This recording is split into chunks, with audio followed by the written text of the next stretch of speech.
नमस्कार दोस्तों, मैं नॉवेल किंगडम की तरफ से आपका हार्दिक स्वागत करता हूं। जैसा कि हमारी current story martial god Asura YouTube पे लाइव है एंड पॉकेट एफएम पे भी लाइव है, आप वहां पे भी सुन सकते हो। एंड जैसा कि इसमें नेम में चेंजेस आ रहे थे, कई बार बहुत सारे नेम में चेंज आ रहे थे, तो हमने इसके लिए भी सोल्यूशन ला दिया है। हमने नया सॉफ्टवेयर बाई किया है जहाँ पे स्टोरी अच्छे से एडिट होगा, सो अब नेम चेंजिंग इशू नहीं आने वाला है। तो एंजॉय स्टोरी। एंड अगर आपको भी हमें सपोर्ट देना है, मेंबरशिप लेना है, तो टेलीग्राम पे हमें मैसेज करें। बाकी ध्यान रहे स्कैमर से सावधान। धन्यवाद। बाकी हम ये वॉइस इसलिए ऐड कर रहे हैं ताकि एआई वॉइस को डिटेक्ट।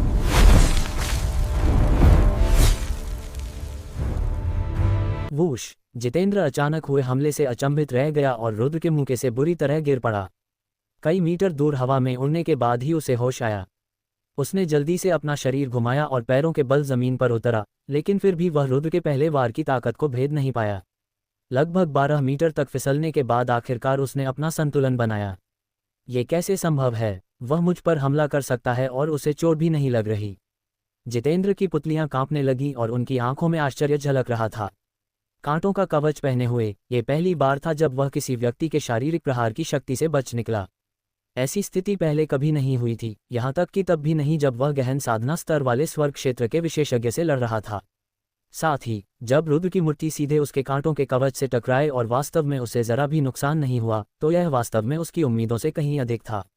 बेहद प्रभावशाली। रुद्र के शरीर पर मौजूद अदृश्य गैस कवच की परत जितेंद्र के शरीर पर मौजूद कांटों के कवच से बिल्कुल अलग है।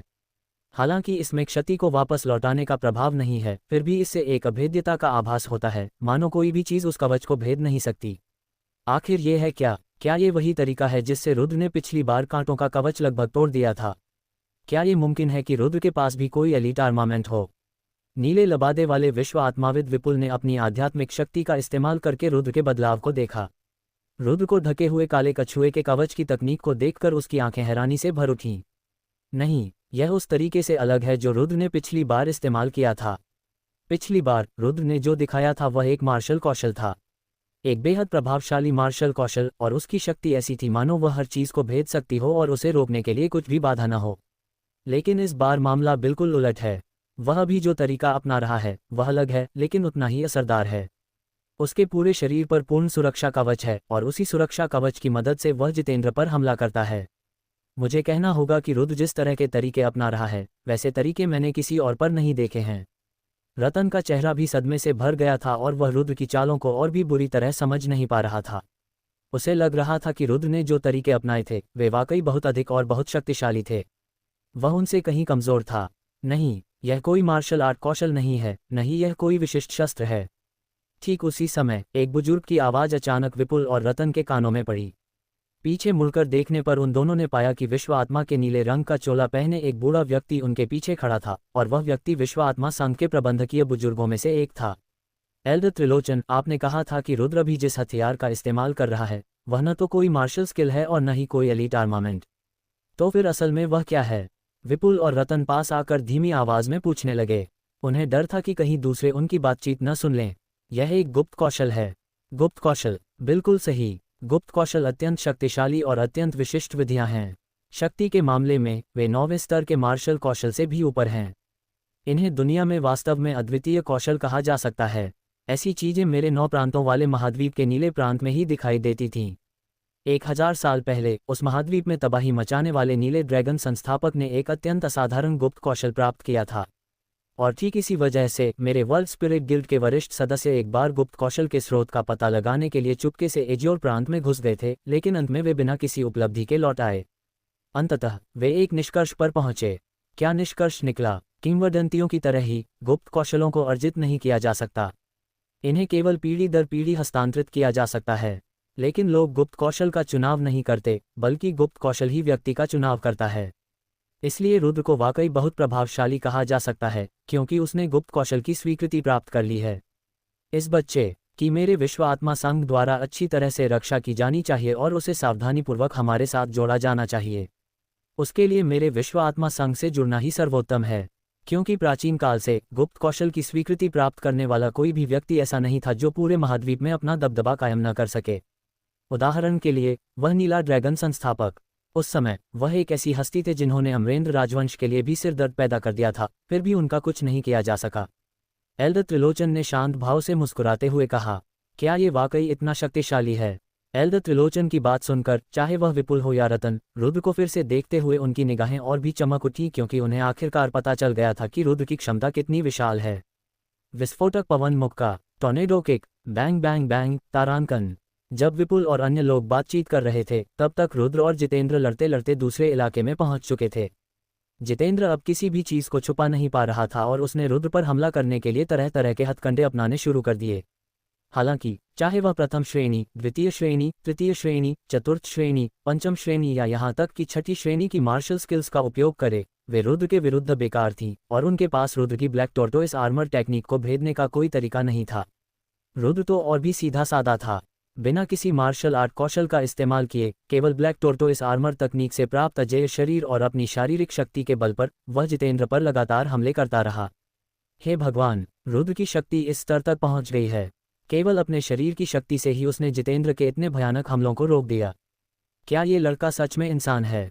असाधारण, सचमुच असाधारण। मैंने अपने जीवन में पहली बार युवा पीढ़ी में इतना असाधारण व्यक्ति देखा है। लेकिन इतना शक्तिशाली व्यक्ति नीले प्रांत से कैसे प्रकट हुआ? क्या नीले प्रांत जैसी निर्जन जगह उसके जैसे प्रतिभाशाली व्यक्ति को जन्म दे सकती है? पहले तो एज्योर प्रांत से प्रकट हुआ आयुष तिवारी भी काफी शक्तिशाली था। मैंने कभी सोचा भी नहीं था कि यह रुद्र उससे भी कहीं अधिक शक्तिशाली होगा। क्या एज्योर प्रांत सचमुच शक्ति में बहुत आगे बढ़ने वाला है? क्या गहरी नींद में सोए इस देश में फिर से ऐसे प्रतिभाशाली लोग प्रकट होंगे जो पूरे महाद्वीप को हिला देंगे? पहले लोग रुद्र और जितेंद्र के बीच मुकाबले को लेकर काफी एकतरफा राय रखते थे। उन्हें लगता था कि जितेंद्र की जीत निश्चित है और जितेंद्र की जीत होना स्वाभाविक भी है।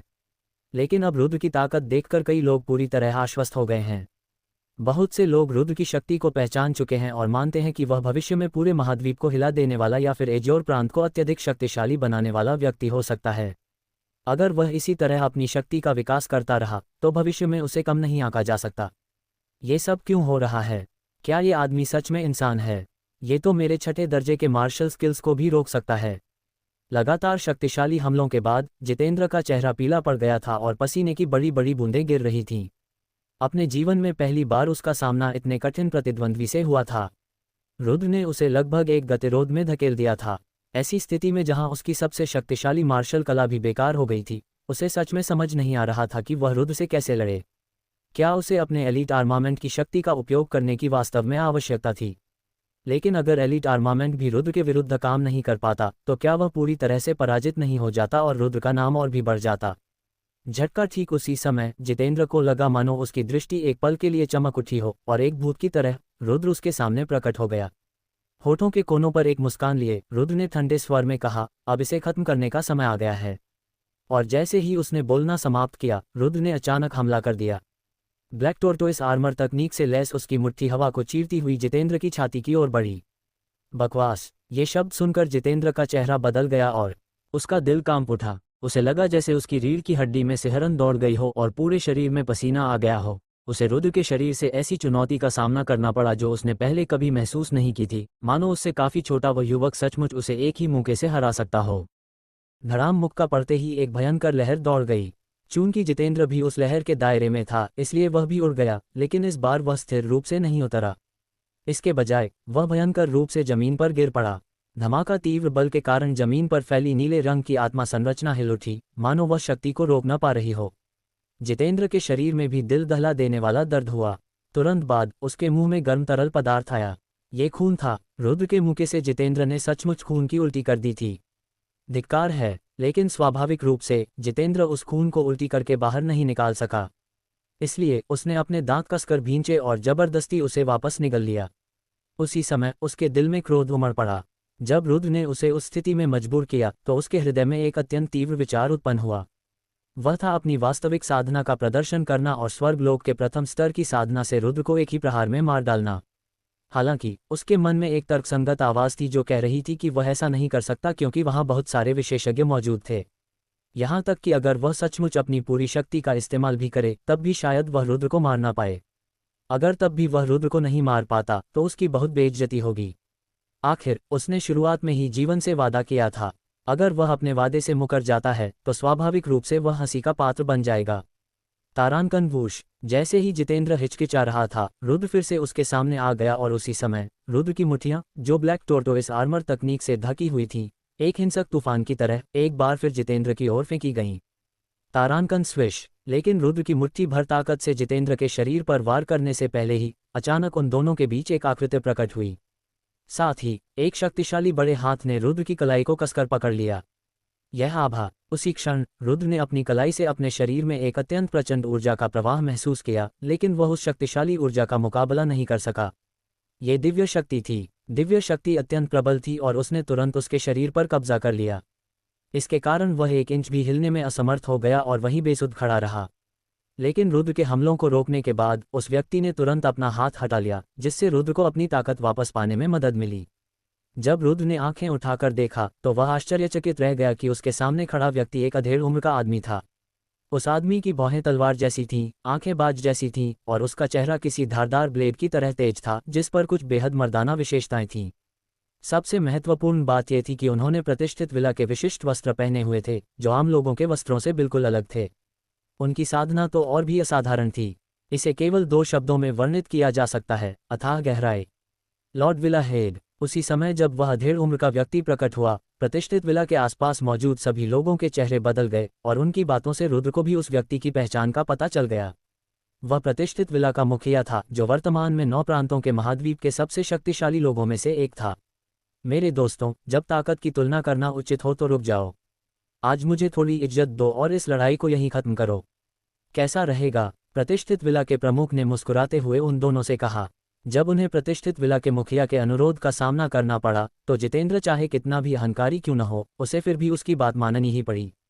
इसके अलावा लड़ाई रोकना वास्तव में जितेंद्र को एक मुश्किल स्थिति से बाहर निकालने जैसा था, क्योंकि वह नहीं चाहता था कि उसे बहुत बुरी तरह हार का सामना करना पड़े, इसलिए उसने सिर हिलाकर सहमति दे दी। रुद्र की बात करें तो उसने जितेंद्र को पहले ही बहुत मुश्किल स्थिति में डाल दिया था और वहां मौजूद सभी लोगों ने वह दृश्य देख लिया था। उसका लक्ष्य पूरा हो चुका था, इसलिए स्वाभाविक रूप से उसने इस मामले को आगे नहीं बढ़ाया। लगभग समय हो गया है और यह विवाह समारोह भी शुरू होना चाहिए। दूर से आए मेरे दोस्तों, कृपया अंदर आ जाए। रुद्र और जितेंद्र के बीच विवाद सुलझने के बाद प्रतिष्ठित विला के प्रमुख ने भीड़ की ओर हल्के से मुस्कुराते हुए हाथ हिलाया।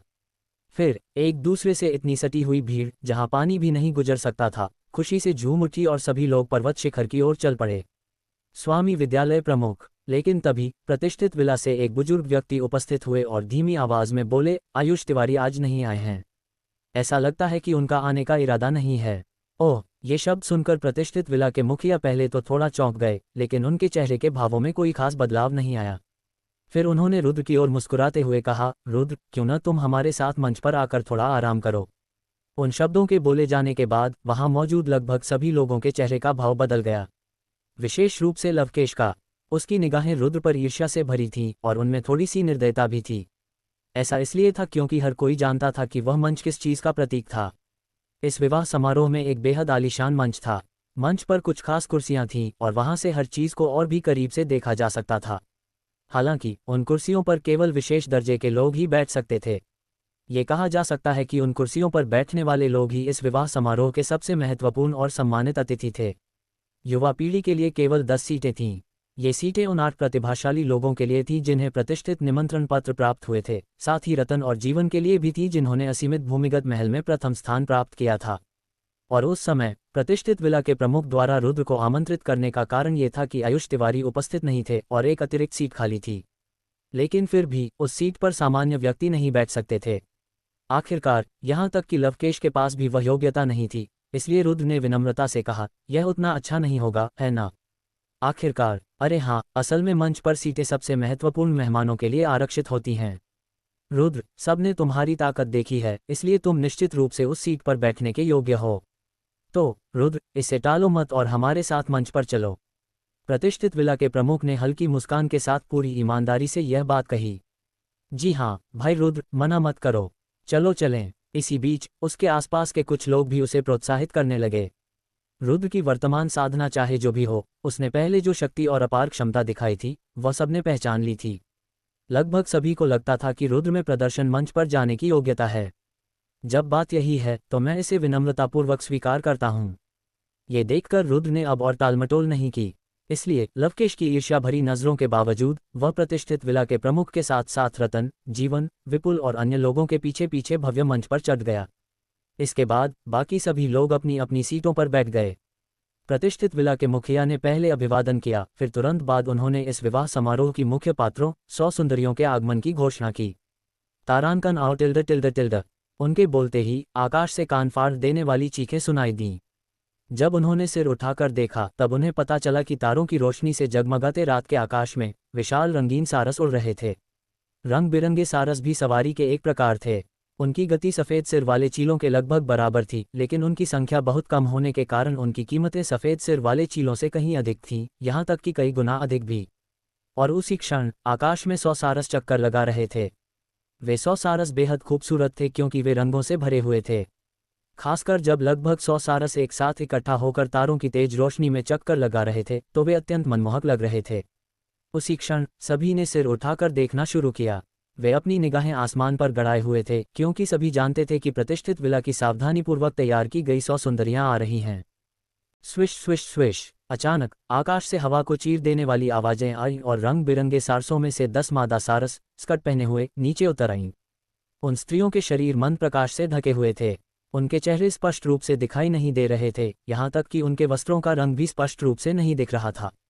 हालांकि ये धुंधला सा दिखाई दे रहा था कि वे सभी एक सुंदर फूलों की छतरी पकड़े हुए थीं। Bang bang bang. और जैसे ही 10 महिलाएं हवा में गिरने लगी, उनके हाथों में मौजूद फूलों की छतरियां एक ही समय पर खुल गईं। जैसे ही वे खुले, आकाश में फैली फूलों की पंखुड़ियां गिरने लगीं और उनके गिरने की गति तुरंत धीमी हो गई। साथ ही उनके गिरने के बाद उनके शरीर को ढकने वाली हल्की चमक धीरे धीरे मंद होती गई और अंत में पूरी तरह से गायब हो गई। व टिल्ड टिल्ड टिल्ड। तेज रोशनी थमने के बाद वहां मौजूद पुरुषों ने लगभग एक ही समय में अपने मुंह चौड़े कर लिए और उनकी सांसें तेज हो गईं क्योंकि उनकी आंखों के सामने 10 बेहद खूबसूरत महिलाएं प्रकट हुईं। उन 10 महिलाओं का कद लंबा और शरीर पतला था। उनका शरीर दानव जैसा था, उनके चेहरे लोमड़ी जैसे थे और वे बेहद आकर्षक थीं। विशेष रूप से उनकी स्कर्ट के नीचे बर्फ जैसी सफ़ेद खूबसूरत टांगें। जब लोगों ने उन्हें देखा तो वे दंग रह गए। हालांकि वहां मौजूद सभी पुरुष अनगिनत सुंदर महिलाओं को देख चुके थे, फिर भी उस क्षण उनमें से अधिकांश 10 सुंदरियों की ओर आकर्षित हो गए। बहुत ही प्रभावशाली। ये सभी गहन क्षेत्र के 7वें स्तर पर हैं, लेकिन हर चीज़ के कुछ अपवाद होते हैं। रुद्र, जो उन सुंदरियों के सबसे करीब था, उनकी सुंदरता से आकर्षित नहीं हुआ, बल्कि उनकी साधना से आश्चर्यचकित रह गया। हालांकि महिलाओं की उम्र लगभग 20 वर्ष ही थी, लेकिन उनकी साधना पहले से ही गहन स्तर के 7वें स्तर पर थी। उनकी मार्शल साधना प्रतिभा वाकई काफी उत्कृष्ट थी। असंख्य निगाहों के बीच प्रतिष्ठित विला की 10 सुंदरियां अंततः मंच पर पहुंची और अपनी मोहक आकृति और मनमोहक चेहरों से वहां मौजूद लोगों को मंत्रमुग्ध करने लगीं। विशेष रूप से विवाह समारोह में भाग लेने वाले युवा प्रतिभाशाली लोगों को। Bang bang bang. इसके तुरंत बाद आकाश में बिखरे फूलों की वर्षा के साथ 50 और सुंदरियां हवा से नीचे उतरीं। इसी प्रकार वे फूलों की छतरियां पकड़े हुए नीचे आईं और इसी प्रकार वे दुर्लभ सुंदरियां थीं और उन्होंने गहन क्षेत्र के 7वें स्तर की साधना भी की थी। वाह, क्या शानदार है! इस प्रतिष्ठित विला को इतनी सारी प्रतिभाशाली सुंदरियां कहाँ से मिलीं? 50 युवतियां सभी गहन ज्ञान के 7वें स्तर पर थीं, लेकिन ये स्वीकार्य था। आखिरकार प्रतिष्ठित विला जैसी विशाल शक्ति में प्रतिभाओं की कभी कमी नहीं रही, चाहे वे पुरुष हों या महिलाएं। लेकिन 50 प्रतिभाशाली महिलाएं बेहद खूबसूरत भी थीं। इससे लोगों को और भी ज्यादा हैरानी हुई। हालांकि 40 खूबसूरत महिलाओं के आने के तुरंत बाद ये हैरानी कई गुना बढ़ गई। 40 सुंदरियां धीरे धीरे नीचे उतरीं। जब उनके चेहरे भीड़ के सामने आए तो पहले से ही बेहद हैरान भीड़ के होश उड़ गए, क्योंकि उन 40 सुंदरियों में से हर एक ने गहन साधना के 8वें स्तर को प्राप्त कर रखा था। साथ ही सुंदरता के मामले में भी वे 50 सुंदरियों के बराबर थीं। Whoosh whoosh whoosh. और जैसे ही सभी लोग उन 40 सुंदरियों की ताकत को देखकर बेहद चकित थे, रंगीन सारसों से 9 और आकर्षक आकृतियां नीचे उतर आईं। इस बार वहां मौजूद लोग सचमुच अचंभित रह गए, क्योंकि 9 सुंदरियों में से प्रत्येक ने गहन साधना के 9वें स्तर की साधना कर रखी थी। वे गहन साधना के शिखर पर थीं। साथ ही उनका रूप रंग भी अत्यंत सुंदर था। पहले की 90 सुंदरियों की तुलना में वे कहीं अधिक मनमोहक थीं। मंच पर मौजूद युवा प्रतिभाशाली कलाकारों के चेहरे भी बदल गए, विशेषकर तारकेश, संग्राम, भानु और लक्ष्य के। स्पष्ट रूप से वे 9 सुंदरियों के आकर्षण से मंत्रमुग्ध हो गए थे। मैंने कभी सोचा भी नहीं था कि 9 प्रांतों के महाद्वीप में किन प्रांत इतनी सुंदरियों से भरा होगा। मैंने अपने तारकेश प्रांत में ऐसी सुंदरियां पहले कभी नहीं देखीं। तारकेश की आंखें लालसा से भर उठी थीं। अनगिनत सुंदरियों को देखने के बाद भी वह उस क्षण इन 9 सुंदरियों की ओर आकर्षित हो गया। भाई तारकेश, सबसे बाईं ओर वाली आपके लिए उपयुक्त है। वह काफी गोरी है। जहां तक मेरी बात है, मुझे बीच वाली 2 चोटी वाली पसंद है। वह काफी पवित्र है। मुझे पसंद है। संग्राम की मुस्कुराती आंखें 9 सुंदरियों पर घूम रही थीं और वह भी आसानी से मोहित नहीं हो पा रहा था। पवित्र, तुम्हें कैसे पता कि वह पवित्र है? भानु ने अपने होंठ सिकोड़े। उनका रिश्ता हमेशा से बहुत अच्छा था और ऐसी कोई बात नहीं थी जिस पर वे चर्चा न करते हों। उन्होंने कई बार मिलकर कुछ बुरे काम भी किए थे। हाँ हाँ भानु, पूछने की ज़रूरत भी है क्या? मैंने सुना है कि इस विवाह समारोह के लिए प्रेस्टिजियस विला कई सालों से तैयारी कर रहा था। आज मंच पर मौजूद सभी सुंदरियों को बड़ी मेहनत से संवारा गया है और उन पर पुरुषों का कोई प्रभाव नहीं है। वे बिल्कुल शुद्ध हैं और अभी तक उन्होंने उड़ान नहीं भरी है। लक्ष्य ने विजयी भाव से बताया। इसका मतलब है कि प्रेस्टिजियस विला वाकई ईमानदार है। लगता है इस बार यह यात्रा वाकई सार्थक रही। लक्ष्य की बातें सुनकर पहले से ही भावुक हो चुके तीनों लोगों की आंखें चमक उठीं। मानो कोई भूखा प्यासा भेड़िया अपनी पसंद की भेड़ की तलाश में निकल पड़ा हो। वास्तव में केवल वे चारों ही नहीं बल्कि एलीट आर्मामेंट रखने वाला मुरोंग्यू भी प्रभावित हुआ। उसकी निगाहें सुंदरियों के समूह में इस कदर समा गईं कि उन्हें हटाना असंभव हो गया। जब 99 सुंदरियां वहां पहुंची तो उन्होंने एक एक करके अपना परिचय देना शुरू किया। उम्र, नाम, सब कुछ। और उसी क्षण पुरुष ध्यानपूर्वक सुनते हुए 99 सुंदरियों का बारीकी से अवलोकन भी कर रहे थे ताकि वे अपनी पसंद की सुंदरी का चयन कर सकें। फिलहाल केवल रुद्र, रतन, जितेंद्र और विपुल ही शांत रह पा रहे थे। क्योंकि रतन बहुत छोटा था और उसकी ताकत अपर्याप्त थी, इसलिए उसे 100 सुंदरियों में से किसी का भी दिल जीतने की कोई उम्मीद नहीं थी। जितेंद्र और विपुल, ये दोनों ही असाधारण प्रतिभा के धनी थे और शक्ति की लालसा इतनी प्रबल थी कि उनमें कुछ हद तक नश्वर संसार से अछूता भाव झलकता था। चाहे वे सुंदरियां कितनी भी आकर्षक हों या वे स्वयं कितने भी उत्कृष्ट हों, उनके मन में हमेशा यही विचार रहता था कि 1000 दानव पर्वत में किसी तरह लाभ कैसे प्राप्त किया जाए। रुद्र की बात करें तो हालांकि वह बहुत छोटा था और यह पहली बार था जब उसने 9 प्रांतों के महाद्वीप के मंच पर कदम रखा था, लेकिन वहां एक भी ऐसी सुंदरी नहीं थी जो रुद्र को आकर्षित कर सके। ऐसा नहीं था कि वह महिलाओं की सुंदरता से बेखबर था, लेकिन उनमें से कोई भी उसके दिल को छू नहीं सकी। रुद्र, तुम ध्यान से क्यों नहीं देख रहे? मैंने सुना है कि 1000 दानव पर्वत में प्रवेश करने के बाद लोग सैकड़ों सुंदरियों के साथ घनिष्ठ संपर्क स्थापित कर सकते हैं और तुम्हारी शक्ति के साथ मुझे यकीन है कि तुम उनमें से कुछ का दिल जीत सकते हो। अभी के लिए पहले अपनी पसंद का प्रकार चुन लो, फिर भविष्य में 1000 मॉन्स्टर माउंटेन में प्रवेश करने के बाद तुम थोड़ा आगे बढ़ सकते हो। ये देखकर कि रुद्र का मन कहीं और भटक रहा था और उसकी नज़रें सुंदरियों पर टिकी नहीं थीं, रतन ने दयालुता से उसे याद दिलाया। भाई रतन, हम अभी जवान हैं और ऐसे आयोजन के लिए हमें बस थोड़ी सी मस्ती करने की ज़रूरत है। अभी तो मार्शल आर्ट का अभ्यास ही हमारी सर्वोच्च प्राथमिकता होनी चाहिए। रुद्र ने महिलाओं की सुंदरता से बेखबर और सांसारिक मामलों से अलग भाव से हल्की सी मुस्कान बिखेरी। भाई रुद्र, आप सही कह रहे हैं।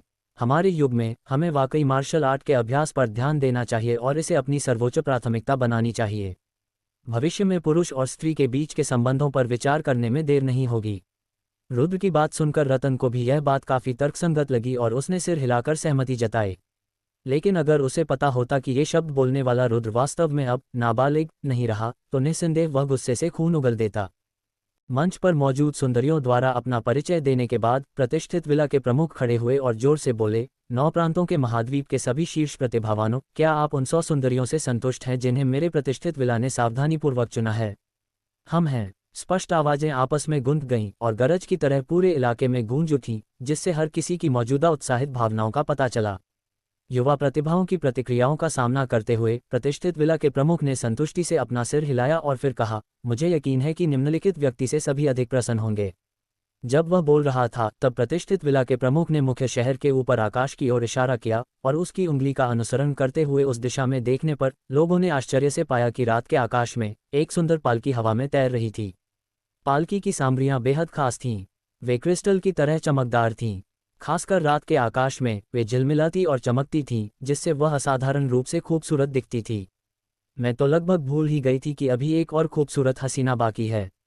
लगता है वही इस शो का ग्रैंड फिनाले होगी। उस क्षण लगभग सभी लोग खड़े होने से खुद को रोक नहीं पाए। यहाँ तक कि मंच पर बैठे सम्मानित अतिथि भी अपवाद नहीं थे, क्योंकि जब पालकी पास आई तो लोगों ने देखा कि उसे ले जाने वाले प्रतिष्ठित विला के 4 प्रबंधक बुजुर्ग थे। वे चारों प्रबंधक बुजुर्ग स्वर्गलोक के विशेषज्ञ थे। आखिर पालकी में बैठा वह व्यक्ति कौन था जिसने स्वर्गलोक के 4 वरिष्ठ प्रबंधकों को उसे उठाने के लिए मजबूर कर दिया? पालकी में बैठे उस व्यक्ति के प्रकट होने से पहले ही वहां मौजूद सभी लोग अनुमान लगाने लगे थे। ठीक उसी समय 4 वरिष्ठ प्रबंधकों के नियंत्रण में पालकी मंच के ऊपर आ पहुंची। वह धीरे धीरे नीचे उतर रही थी और मंच के मध्य में खड़ी 99 सुंदरियां भी जल्दी से रास्ता बनाकर मंच पर सबसे आकर्षक स्थान के लिए आरक्षित हो गईं। अंततः पालकी जमीन पर आ गिरी। चारों वरिष्ठ प्रबंधक दोनों ओर खड़े थे और पालकी के निकास द्वार के पास खड़े दो लोगों ने एक साथ पर्दे खींच दिए। उस क्षण वहां मौजूद कई लोग अपनी सांसें थामकर बिना अपनी निगाहें हटाए पालकी के निकलने की ओर टकटकी लगाए देखते रहे। वे ये देखना चाहते थे कि विवाह समारोह के समापन में कौन सी शख्सियत शामिल हो सकती है जो स्वर्गलोक के वरिष्ठ अधिकारियों से अपने लिए पालकी उठवाने में सक्षम हो। असंख्य लोगों की निगाहों के बीच एक युवती की आकृति अंततः सबकी नजरों के सामने आ गई। उस युवती के प्रकट होते ही चाहे पुरुष हो या महिलाएं सभी अचंभित रह गए और उसकी सुंदरता से मोहित हो गए। वास्तव में वह एक युवा मादा थी और वह तो बेहद युवा थी। हालांकि उसकी सुंदरता वहां मौजूद अन्य सभी मादाओं से बिल्कुल अलग थी। कहा जाता था कि ताजे फूलों को हरे पत्तों की आवश्यकता होती है, उसी प्रकार सुंदर महिलाओं को भी सौंदर्य के लिए बदसूरत महिलाओं की आवश्यकता होती है। लेकिन उस युवती के सुंदर रूप को इनमें से किसी की भी आवश्यकता नहीं थी। यदि वह 10,000 फूलों के बीच भी खड़ी होती और उसकी तुलना सुंदरियों से की जाती, तब भी वह सबसे आकर्षक व्यक्तित्व होती, एक ऐसी सच्ची सुंदरता जो शहरों और देशों को तबाह कर सकती थी और जीवित प्राणियों को मोहित कर सकती थी। बर्फ जैसी सफ़ेद और दमकती त्वचा, सुंदर और आकर्षक चेहरा और पानी की तरह साफ आंखें। जाहिर है जैसे ही लोगों ने उसे देखा उनके दिल की धड़कन तेज हो गई और वे भावुक हो गए। हे भगवान, दुनिया में इतनी खूबसूरत महिला कैसे हो सकती है। उस युवती के मंच पर आते ही मंच पर मौजूद सभी सुंदरियां फीकी पड़ गईं। सबकी निगाहें उसके शरीर पर टिक गईं और कुछ लोग तो उसकी खूबसूरती देखकर ललचाने लगे। मैंने सचमुच कभी नहीं सोचा था कि दुनिया में ऐसी असाधारण महिला भी हो सकती है। उसी क्षण महिलाओं की सुंदरता से मोहित न होने वाले विपुल की आंखें भी चमक उठीं, क्योंकि वह उस युवती के रूप रंग से बेहद आकर्षित हो गया था।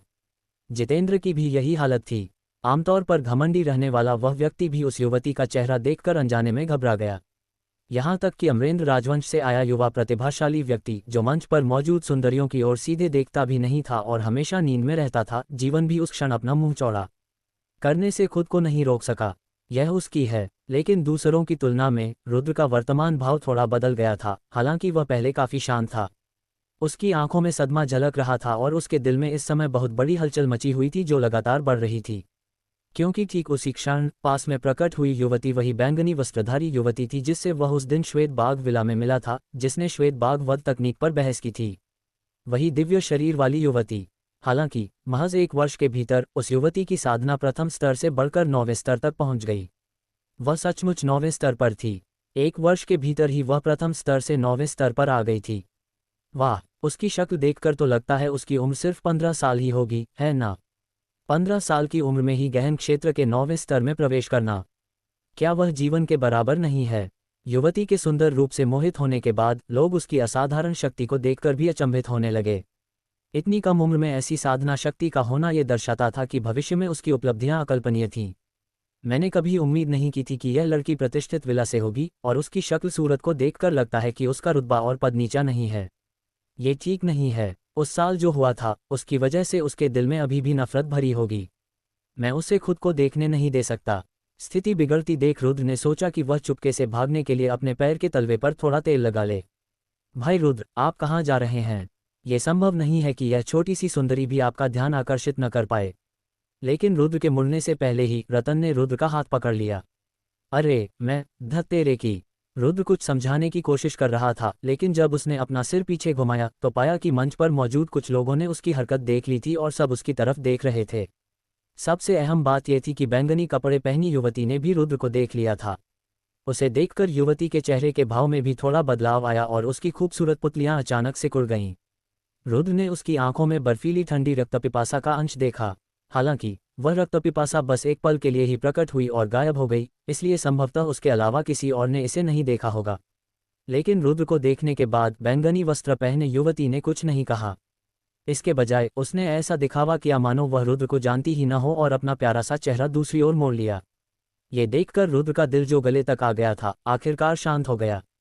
उसने अपने कपड़े समेटे, मुस्कुराया और मंच पर मौजूद लोगों से कहा, बैठते बैठते थोड़ी थकान हो गई थी, इसलिए थोड़ी देर हिल डुल लिया। इतना कहकर वह वापस बैठ गया और ठीक उसी क्षण प्रतिष्ठित विला का प्रमुख धीरे धीरे बैंगनी वस्त्र पहने युवती के पास गया और गर्व से भरे चेहरे के साथ भीड़ की ओर घोषणा की, यह मेरी दत्तक पुत्री जिया है। यहाँ सभी के निर्धारित विवाहों के प्रति अपनी निष्ठा व्यक्त करने के लिए इस विवाह समारोह में जिया भी मेरे प्रतिष्ठित विला की 100 सुंदरियों में से एक होगी और विवाह के लिए एक उम्मीदवार होगी। जिया, बैंगनी रंग की घंटी। TN, जी इक्वल्स बैंगनी, लिंग इक्वल्स घंटी। उसने अपनी क्षमता के काफी करीब का नाम चुना। ऐसा लगता है कि जिसने भी उसका नाम रखा है वह जानता है कि उसके पास एक दिव्य शरीर है। यह आलीशान विला कोई साधारण विला नहीं है। इसने वास्तव में गुप्त रूप से एक दिव्य शक्ति विकसित कर ली है। इस लड़की के सामने मुझे यकीन है कि अमरेंद्र भी कमजोर पड़ जाएगा, है ना? जिया की शक्ति का प्रत्यक्ष अनुभव कर चुके रुद्र को उसकी साख काफी अच्छी तरह पता थी। हालांकि देखने में जिया की साधना केवल गहन स्तर की 9वीं साधना थी, लेकिन उसकी वास्तविक युद्ध शक्ति रुद्र से कहीं अधिक थी। इसलिए रुद्र को लगा कि भले ही उसके पास एक विशिष्ट शस्त्र और स्वर्ग स्तर की प्रथम साधना हो, जितेंद्र भी जिया को पराजित नहीं कर पाएगा। ठीक उसी क्षण 9 प्रांतों के सबसे प्रतिभाशाली युवा प्रतिभाएं दर्शक मंच पर एकत्रित थीं, लेकिन लोगों को यह नहीं पता था कि सबसे प्रतिभाशाली वास्तव में बैंगनी वस्त्र धारण करने वाली परी के समान सुंदर युवती जिया थी। जिया की खूबसूरत सूरत ने निस्संदेह सबको चकित कर दिया। पहले तारकेश और बाकी 3 लोग जो 9 सुंदरियों के शरीर को निहार रहे थे, अब जिया के शरीर को घूर रहे थे। वे अपनी नजरें हटाना नहीं चाहते थे और लगातार आपस में कुछ बुदबुदा रहे थे। सचमुच दुनिया में एक ऐसी खूबसूरत महिला है, अगर वह इतनी कम उम्र में ही इतनी मोहक है तो भविष्य में जब वह बड़ी होगी तो कितनी शानदार दिखेगी। अगर किसी को इस व्यक्ति से शादी करने का मौका मिले तो उसकी और क्या इच्छाएं होंगी। उनकी तो बात ही छोड़िए, जितेंद्र और विपुल भी जिया की खूबसूरती पर मोहित हो गए थे। खासकर बेहद घमंडी जितेंद्र। उस पल वह भी मन ही मन सोच रहा था, अगर कोई मुझसे पूछे कि मेरे साथ हर कदम पर कौन सी स्त्री खड़ी रह सकती है, तो मेरा जवाब होगा इस लड़की के अलावा कोई और नहीं। रुद्र, ये सचमुच एक दुर्लभ अवसर है। विवाह समारोह में इस लड़की का दिल जीतने के लिए तुम्हें उससे लड़ना होगा, वरना तुम इस सुनहरे अवसर को खो दोगे। एग्नी ने हंसते हुए याद दिलाया। क्या, मजाक मत करो। ऐसा नहीं है कि तुम नहीं जानते कि यह लड़की कितनी खतरनाक है। और वैसे भी वह मुझसे जान से नफरत करती होगी, फिर भी तुम चाहते हो कि मैं उससे पंगा लूं। क्या तुम मुझे शेर के मुंह में मेमना बनकर जाने और खुद अपनी मौत का रास्ता चुनने के लिए नहीं कह रहे हो? बिना सोचे समझे रुद्र ने इनकार कर दिया। तुम्हें क्या पता, दिव्य शरीर वाले लोग स्वर्ग द्वारा संरक्षित होते हैं। उनमें जन्मजात ऐसी क्षमताएं होती हैं जो सामान्य लोगों में नहीं होती। उनके पास स्वर्ग द्वारा प्रदत्त दिव्य शक्तियां होती हैं। अगर ऐसी दैवीय शक्तियां किसी पुरुष के शरीर को प्राप्त हों तो ठीक है, लेकिन अगर ये शक्तियां किसी महिला के शरीर को प्राप्त हों तो उसके भावी पति को भी बहुत लाभ मिलेगा। एग्नी ने याद दिलाया। अत्यधिक लाभ? कौन से लाभ? लाभ शब्द सुनते ही रुद्र की दिलचस्पी तुरंत जाग उठी और उसने उत्सुकता से पूछना शुरू कर दिया। जब तक आप उसके साथ पुरुष और स्त्री के बीच का संबंध स्थापित करते हैं और उससे उसका पहला अनुभव छीन लेते हैं, तब तक उसकी अद्वितीय दिव्य शक्ति का एक हिस्सा आप में समाहित हो जाएगा और ऐसी शक्ति में परिवर्तित हो जाएगा जो केवल आपके पास ही होगी। सामान्य लोगों के लिए वह दिव्य शक्ति मार्शल कला के क्षेत्र में बहुत मददगार साबित होगी, लेकिन आपके लिए शायद यह आपको अपने शरीर में मौजूद दिव्य बिजली की शक्ति को समझने में मदद करेगी। यद्यपि आप सुनहरे रंग की बिजली और नीले रंग की बिजली की शक्ति से लगातार साधना के 2 स्तरों को पार कर सकते हैं, मुझे विश्वास है कि आप ये भी जानते हैं कि यह उनकी वास्तविक शक्ति नहीं है। तुम उनकी शक्ति को समझ नहीं सकते, इसलिए स्वाभाविक रूप से तुम उनका उपयोग भी नहीं कर सकते। लेकिन अगर तुम उस जिया के साथ पुरुष और स्त्री के बीच का संबंध स्थापित कर सको और उसके शरीर से उसकी दिव्य शक्ति का कुछ अंश छीन सको, तो शायद तुम्हें दिव्य बिजली की रहस्यमयता को समझने का मौका मिल जाए। भले ही तुम इसे पूरी तरह से न समझ पाओ, फिर भी इससे तुम्हारी साधना में एक कदम की वृद्धि होगी। एग्नी ने विस्तार से समझाया। क्या सच में ऐसा कुछ होता है? उसी क्षण रुद्र भी अतुलनीय रूप से प्रसन्न हुआ और उसका हृदय लालसा से भर गया। ये बिल्कुल वैसा ही था जैसा एग्नी ने बताया था। शुरुआत से ही वह अपने शरीर में समाहित दिव्य बिजली की शक्ति को महसूस कर पा रहा था। यह एक अवर्णनीय भयावह शक्ति थी, इतनी भयावह कि मानो इस दुनिया में इसका अस्तित्व ही न हो। हालांकि वह केवल दिव्य बिजली को महसूस कर सकता था, लेकिन वह उस पर नियंत्रण नहीं कर सकता था। उसकी शक्तियों को प्राप्त करना तो दूर की बात थी। इसलिए एग्नी की बातें सुनकर उसका मन तुरंत बदल गया। चाहे उसके सामने चाकुओं का पहाड़ हो या आग का सागर, उसे फिर भी उससे होकर गुजरना ही था। उसने फैसला कर लिया था, चाहे कुछ भी हो जाए उसे जिया को हर हाल में पाना था, क्योंकि वह दिव्य बिजली की शक्ति प्राप्त करने का मौका गंवाना नहीं चाहता था। जिया ने वाकई वहां मौजूद सभी पुरुषों का ध्यान अपनी ओर आकर्षित कर लिया था। उम्र की परवाह किए बिना, चाहे वो युवा पीढ़ी हो या बुजुर्ग विशेषज्ञ, सभी उस बेजोड़ सुंदरता वाली युवती को देखकर मुस्कुरा रहे थे और उसकी प्रशंसा कर रहे थे। विशेषकर जब प्रतिष्ठित विला के प्रमुख कर्नेश ने घोषणा की कि जिया उनकी दत्तक पुत्री है, तो लोगों ने उस युवती को और भी अधिक महत्व देना शुरू कर दिया। ठीक उसी क्षण पर्वत शिखर पर बने उस भव्य मंच पर जिया नामक एक युवती निस्संदेह वहां की सबसे आकर्षक व्यक्ति थी। सभी को नमस्कार। चूंकि विवाह समारोह इस चरण तक पहुंच चुका है, इसलिए इस विवाह समारोह के लिए विवाह करने की विधि की घोषणा करने का समय आ गया है। मेरे प्रतिष्ठित विला द्वारा इस विवाह समारोह का आयोजन करने का कारण बहुत सरल है। पहला, इसका उद्देश्य मेरे प्रतिष्ठित विला की उत्कृष्ट महिलाओं के लिए एक अच्छा जीवन साथी ढूंढना है जिस पर वे भरोसा कर सकें। इसके अलावा इसके माध्यम से दुनिया भर में अच्छे दोस्त बनाना और 9 प्रांतों के महाद्वीप में मेरे प्रतिष्ठित विला के संबंधों का विस्तार करना भी है। शायद कुछ लोग पूछेंगे, इस विवाह समारोह में लगभग 1000 पुरुष भाग ले रहे हैं जबकि महिलाएं केवल 100 हैं। इसका वितरण कैसे किया जाना चाहिए? क्या कोई वैवाहिक प्रतियोगिता आयोजित की जानी चाहिए? बिल्कुल नहीं। हालांकि मैं कर्णेश अपने प्रतिष्ठित विला की महिलाओं के लिए एक शक्तिशाली पति ढूंढना चाहती हूं, लेकिन ये केवल उनकी वर्तमान शक्ति तक सीमित नहीं है।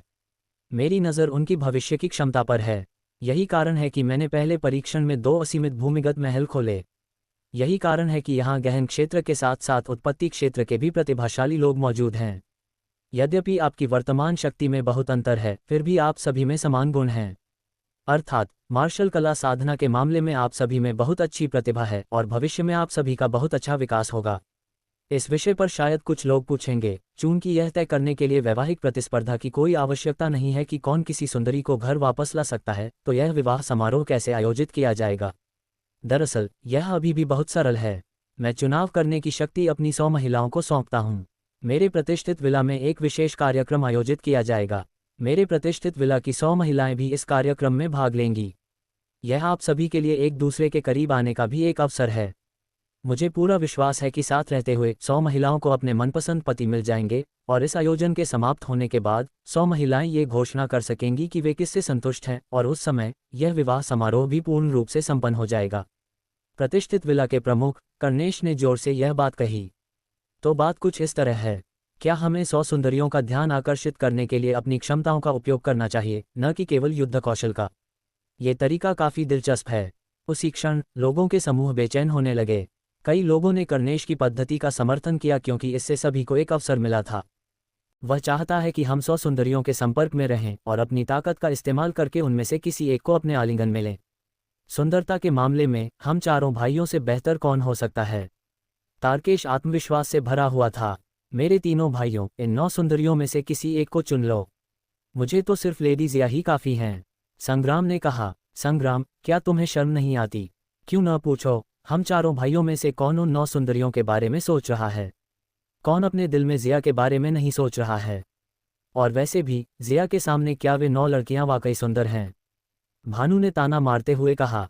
क्या? मैंने जो सुना है भाई भानु, उससे तो लगता है कि तुम मुझसे, संग्राम से, लड़ना चाहते हो। संग्राम का चेहरा गुस्से से लाल हो गया और उसके हाव भाव बदल गए। अरे, बहस करने की क्या बात है? अगर सब लोग निष्पक्ष रूप से लड़ें तो ही काफी होगा। लक्ष्य ने कहा।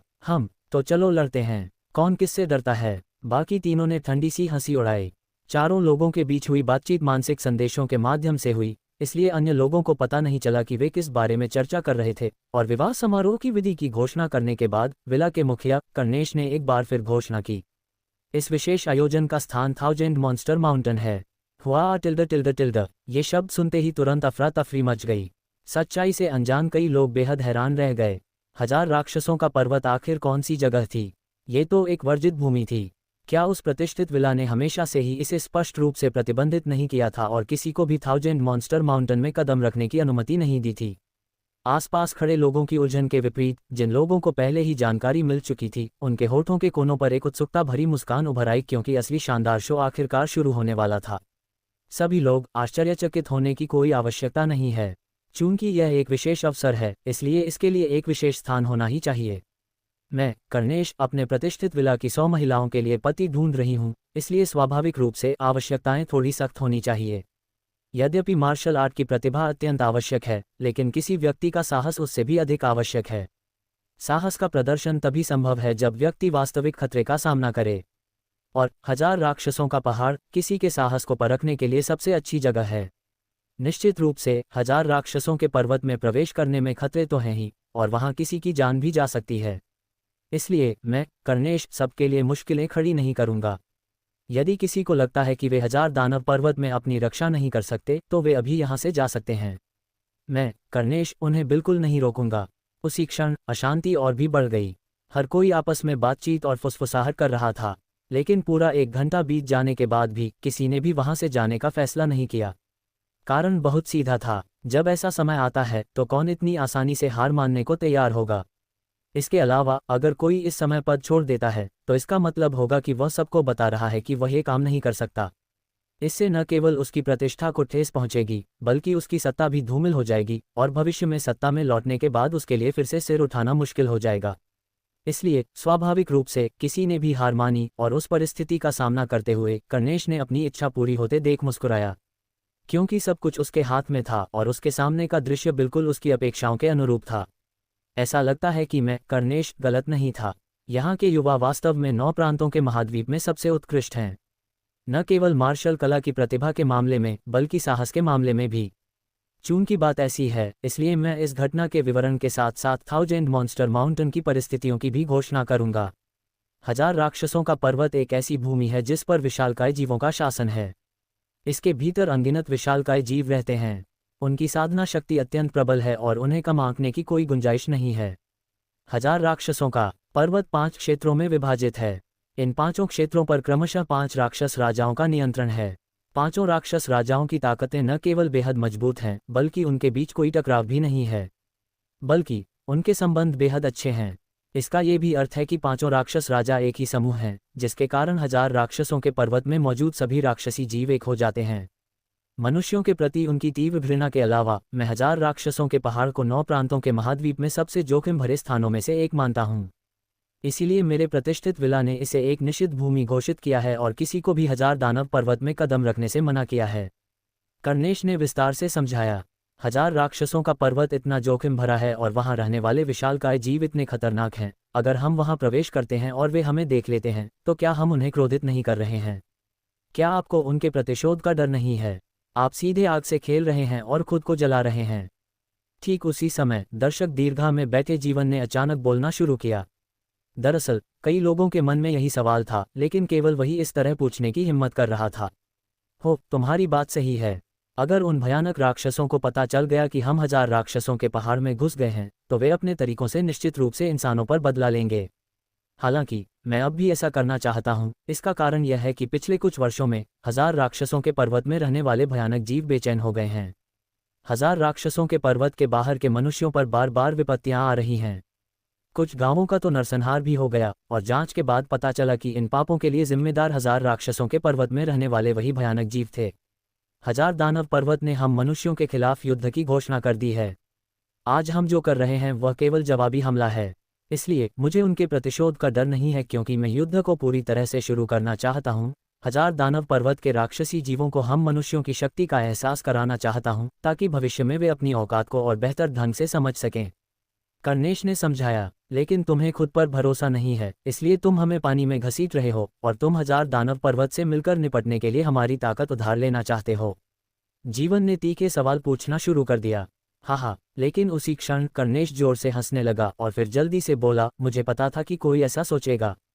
वास्तव में इस विवाह समारोह के माध्यम से मेरा प्रतिष्ठित विला यहाँ की शक्तियों के साथ संबंध स्थापित करना चाहता है, लेकिन मैंने कभी भी 1000 राक्षसों के पहाड़ पर हमला करने के लिए सबकी शक्ति उधार लेने के बारे में नहीं सोचा। ऐसा इसलिए है क्योंकि मेरे प्रतिष्ठित विला में पहले से ही 1000 राक्षसों के पहाड़ पर अकेले हमला करने की क्षमता है। बोलने के बाद कर्नेश ने अपनी बड़ी आस्तीन लहराई और तुरंत ही आकाश से 20 शरीर नीचे उतरे और कर्नेश के पीछे आ गिरे।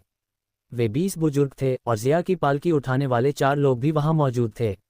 वे सभी प्रतिष्ठित विला के प्रबंधक बुजुर्ग थे, लेकिन सबसे महत्वपूर्ण बात उनकी आभा थी। वे सभी स्वर्गलोक के विशेषज्ञ थे।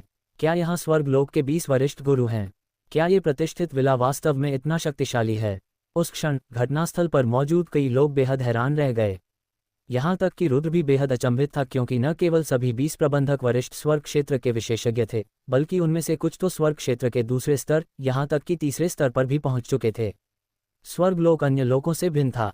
प्रत्येक स्तर एक कठिन चुनौती थी, जिसके कारण असाधारण प्रतिभा वाले कुछ मध्यम आयु वर्ग के लोग स्वर्गलोक में प्रवेश तो कर लेते थे, लेकिन अपने शेष जीवन में एक कदम भी आगे नहीं बढ़ पाते थे।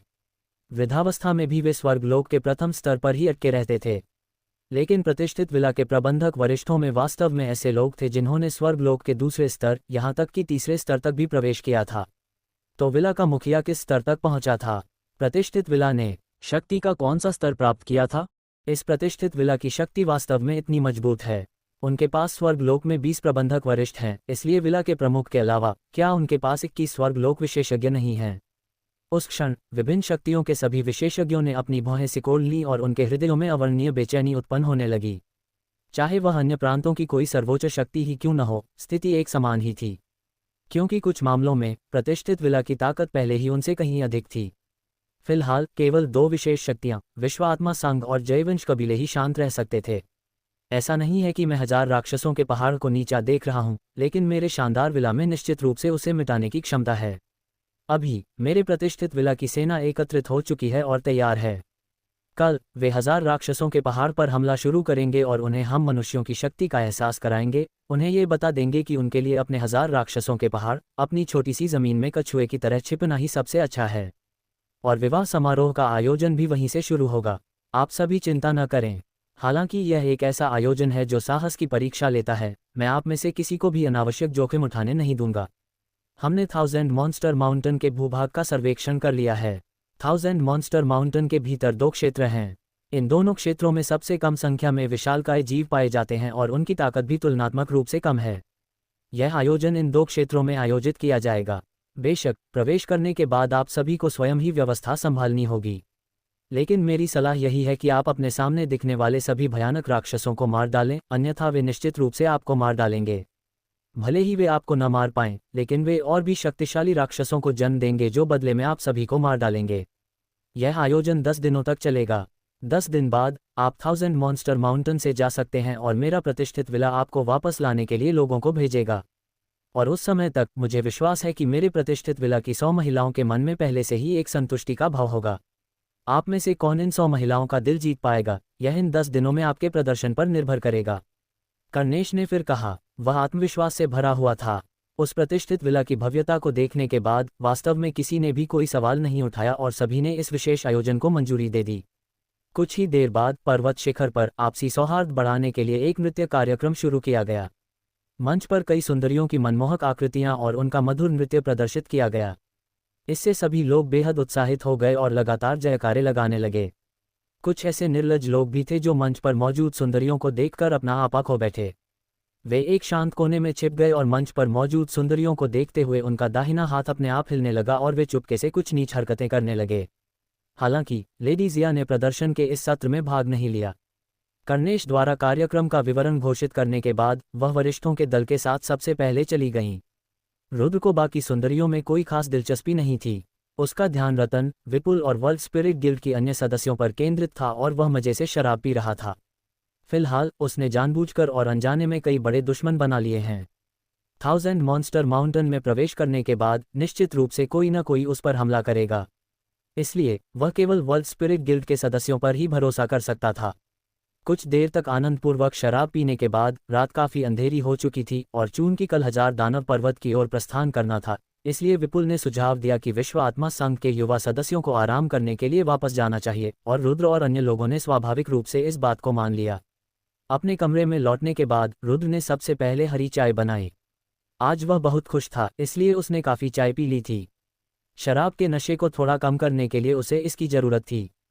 चाय बनाने के बाद हाथ में चाय का प्याला लिए रुद्र खिड़की की ओर चल पड़ा। चाय पीते हुए उसने अपना सिर उठाकर रात के आकाश की ओर देखा, लेकिन वास्तव में वह अपने मन में नक्शे को व्यवस्थित करने और उसके बारे में सोच रहा था। जब वह पहली बार असुरभूत टावर में था, तब रहस्यमय राक्षसी जानवर ने उसे वह नक्शा दिखाया था और नक्शे में दर्ज भूभाग 1000 राक्षस पर्वत का भूभाग था।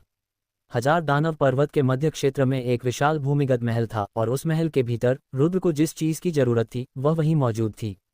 हालांकि भूमिगत महल के बाहर 5 विशेष क्षेत्र भी थे और उनकी सुरक्षा किसी किले की तरह की जाती थी। बिना सोचे समझे ही रुद्र समझ गया कि वे 5 विशेष क्षेत्र कौन से थे। वे निस्संदेह वे क्षेत्र थे जिनकी देखरेख 5 दानव राजाओं का जिम्मा था। तो इसका ये भी अर्थ था कि 5 दानव राजाओं को पता था कि रुद्र किस खजाने की तलाश में है। शायद असुरभूत टावर में मौजूद रहस्यमय राक्षसी जीव के साथ उनका कोई विशेष संबंध भी था। शुरुआत में रहस्यमय राक्षसी जानवर ने रुद्र को 1000 राक्षस पर्वत के खतरों के बारे में नहीं बताया। हालांकि रहस्यमय राक्षसी जानवर ने रुद्र को खजाने का स्थान बताया, लेकिन यह एक तरह से उसकी परीक्षा लेने के बराबर था। तारांकन वूश। लेकिन ठीक उसी समय रुद्र की आंखों के सामने एक चमक दिखाई दी और बिजली की तरह बैंगनी रंग की रोशनी की एक पंक्ति खिड़की से उसके कमरे में घुस आई। बकवास। उसी क्षण रुद्र को अवचेतन रूप से महसूस हुआ कि कुछ गड़बड़ है और एक छलांग लगाकर वह खिड़की से भाग जाना चाहता था। हालांकि रुद्र ने छलांग लगाई और खिड़की की ओर झपटा और एक जोरदार आवाज के साथ ऐसा लगा जैसे वह तांबे और लोहे की दीवार से टकरा गया हो और वह वापस उछलकर फर्श पर गिर गया हो। नीले रंग की आत्मा संरचना। रुद्र को धक्का लगा और वह जमीन पर गिर पड़ा। उसने सिर उठाकर देखा तो पाया कि नीले रंग की आत्मा संरचना की शक्ति से एक निराकार आत्मा संरचना खिड़की को ढक रही थी और उसने पूरे कमरे को सील कर दिया था। सिर घुमाकर देखने पर वाकई यह रुद्र की भविष्यवाणी के अनुरूप ही था। एक खूबसूरत आकृति इस समय उसके अपने कमरे में खड़ी थी। वह एक युवती थी जिसने सुंदर स्कर्ट पहनी थी और जिसका चेहरा अतुलनीय रूप से सुंदर था। आज उस युवती जिया ने पूरे पर्वत शिखर को मंत्रमुग्ध कर दिया। क्या वह पहले ही नीले लबादे वाली विश्व आत्मावादी बन चुकी है? रुद्र का दिल दहल गया। उसने कभी सोचा भी नहीं था कि जिया, जो केवल गहन क्षेत्र के 9वें स्तर पर थी, पहले ही नीले लबादे वाली विश्व आत्माविद बन जाएगी। हालांकि स्पष्ट रूप से नीले रंग की आत्मा निर्माण शक्ति प्राप्त करने के लिए स्वर्गलोक में होना आवश्यक था, फिर भी गहन लोक के 9वें स्तर की साधना से उसने नीले लबादे वाली विश्व आत्माविद की शक्ति प्राप्त कर ली। ये कुछ हद तक सामान्य ज्ञान के विपरीत था, लेकिन थोड़ा और सोच विचार करने के बाद ये बात स्वीकार्य लगी। नीले रंग की आध्यात्मिक संरचनाओं की शक्ति केवल स्वर्गलोक में रहने वालों को ही प्राप्त हो सकती थी। ये तो सर्वमान्य तथ्य था। हालांकि कई लोग सामान्य ज्ञान को धता बता सकते थे, उदाहरण के लिए खुद रुद्र। उसने कई बार इसे धता बताया, और जब वह भी ऐसा कर सकता है तो दिव्य शरीर वाले लोग क्यों नहीं? हो तो आप हैं लेडी जिया। तथाकथित पुरुष और महिला को दूरी बनाए रखनी चाहिए। क्या आप आधी रात को मेरे कमरे में घुसकर इन सिद्धांतों का उल्लंघन करना चाहती हैं? हालांकि रुद्र जिया की ताकत देखकर हैरान था, लेकिन वह ज्यादा घबराया नहीं। वह खड़ा हुआ, स्वाभाविक रूप से अपने शरीर से धूल झाड़ी और जिया की ओर एक शांत मुस्कान बिखेरी। तारांकन वूश। लेकिन अचानक जिया का शरीर एक पल में प्रकट हुआ और एक भूत की तरह रुद्र के सामने आ गई। उसी समय उसके साफ सुथरे, चमकदार और चिकने हाथों ने रुद्र की गर्दन को कसकर जकड़ लिया। उसी क्षण रुद्र को महसूस हुआ कि प्रबल शक्ति की परतें उसके शरीर को घेर रही हैं और उसके पूरे शरीर की गति को रोक रही हैं। उस पल उसका पूरा शरीर शक्तिहीन हो गया था। पलटवार करना तो दूर, वह एक शब्द भी नहीं बोल पा रहा था। वह बस जिया के अत्यंत सुंदर चेहरे को धीरे धीरे अपनी ओर आते हुए देखता रहा। अंत में जिया का मुंह रुद्र के कान के बिल्कुल पास आ गया और उसने अत्यंत ठंडे स्वर में कहा, मेरे मामले के बारे में किसी को मत बताना, वरना चाहे तुम दुनिया के किसी भी कोने में भाग जाओ, मैं तुम्हारी लाश के 10,000 टुकड़े कर दूंगी। लानत है उस लड़की की, उसकी हिम्मत कैसे हुई तुम्हें इस तरह धमकाने की? रुद्र, मुझे अपने शरीर पर नियंत्रण करने दो और इस लानत लड़की को सबक सिखाने दो। उस पल एग्नि बेहद गुस्से में थी। रुद्र को एग्नि का गुस्सा साफ महसूस हो रहा था। हालांकि यह पहली बार नहीं था जब रुद्र को किसी ने धमकी दी हो, लेकिन इस बार एग्नि बहुत ज्यादा गुस्से में थी। कोई जरूरत नहीं, मैं खुद संभाल लूंगा, रुद्र ने ठंडे स्वर में कहा, और उसके तुरंत बाद उसके खून में बह रही 2 प्रकार की बिजली ज्वालामुखी की तरह उबलने लगी, मानो वह कभी भी फट सकती हो। धमाका अचानक, मानो रुद्र के शरीर के भीतर कोई विस्फोट हुआ हो, उसके शरीर से एक उग्र आभा फूट पड़ी। उस स्थिति में जिया का वह हाथ जो रुद्र की गर्दन को दबाए हुए था, तुरंत कांप उठा, फिर उसने जल्दी से हाथ छोड़ दिया और कुछ कदम पीछे हट गई। तुम्हारी आंखें। रुद्र की आंखों की पुतलियों में पीले और नीले रंग का मिश्रण देखकर और रुद्र की ऊर्जा को तुरंत गहनता के 5वें स्तर तक पहुंचते हुए महसूस करके जिया के प्यारे से चेहरे पर भाव बदल गए और उसकी आंखों में थोड़ा सा डर भी झलकने लगा। आप सचमुच बहुत खास हैं। आपके पास दिव्य शरीर नहीं है, फिर भी आपके पास ऐसी शक्ति है जो दिव्य शरीरों से कम नहीं है। लेकिन अभी तुम मुझे हरा नहीं सकते क्योंकि यह मेरा इलाका है। अगर मैं तुम्हें मारना चाहूं तो तुम्हारे पास बचने का कोई रास्ता नहीं होगा।